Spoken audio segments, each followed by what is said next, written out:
ಸುಂದರ ಮನಸೆಳೆವ ಮುಗ್ಧನಗು ಅರಳಿದ ಗುಲಾಬಿಯಂತೆ ಮುದ ನೀಡುವ ಮುಗುಳ್ನಗೆಗೆ ಮರುಳಾಗದಿರುವರ್ಯಾರು.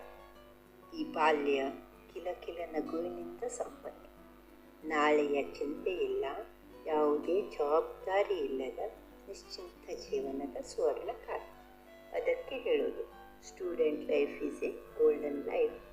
ಆದರೆ ದಿನ ಕಳೆದಂತೆ ಜವಾಬ್ದಾರಿಯ ಹೊರೆ ಏರಿತು, ಟೆನ್ಷನ್, ಸ್ಟ್ರೆಸ್ ಮನೆ ಮಾತಾಯಿತು. ನಗು ಅಪರೂಪ ಆಯಿತು.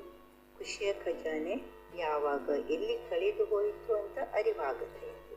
ಕಾಲನ ಕರೆ ಬರುವ ಸಮಯ ಎದುರಾದಾಗ ಎಚ್ಚರವಾಯಿತು. ಮನದ ಒತ್ತಡ ಶರೀರದ ಮೇಲೆ ತನ್ನ ಪ್ರಭಾವ ಬೀರಲಿಕ್ಕೆ ಪ್ರಾರಂಭಿಸಿತು.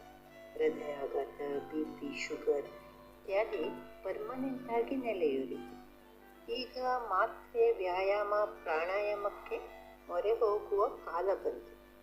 ಬರದ ನಗುವನ್ನು ಬಲವಂತವಾಗಿ ತಂದುಕೊಂಡು ಕಾರಣ ಇಲ್ಲದೆ ಜೋರಾಗಿ ನಗಲು ಅಭ್ಯಾಸ ಮಾಡಬೇಕಾಯಿತು. ಎಲ್ಲಿ ಹೋಯಿತು ಆ ಕೃತಕವಿಲ್ಲದ ಮಗುವಿನ ನಗು?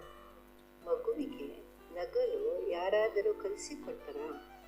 ಮತ್ತೆ ನಾವು ಹಾಗೆ ನಗಲು ಸಾಧ್ಯವೇ?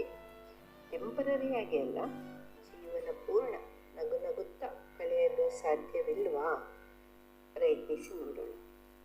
ಖುಷಿ ಕಳೆದು ಹೋಗಲಿಕ್ಕೆ ಕಾರಣ ಏನು? ಖುಷಿಯನ್ನು ಕದಿಯುವ ಕಳ್ಳರು ಯಾರು? ಸದಾ ಖುಷಿಯಲ್ಲಿರಲಿಕ್ಕೆ ಏನು ಮಾಡಬೇಕು? ಮುಂದಿನ ವಿಡಿಯೋದಲ್ಲಿ ಕಂಡುಕೊಳ್ಳೋಣ. ಧನ್ಯವಾದಗಳು. Please like, share and subscribe.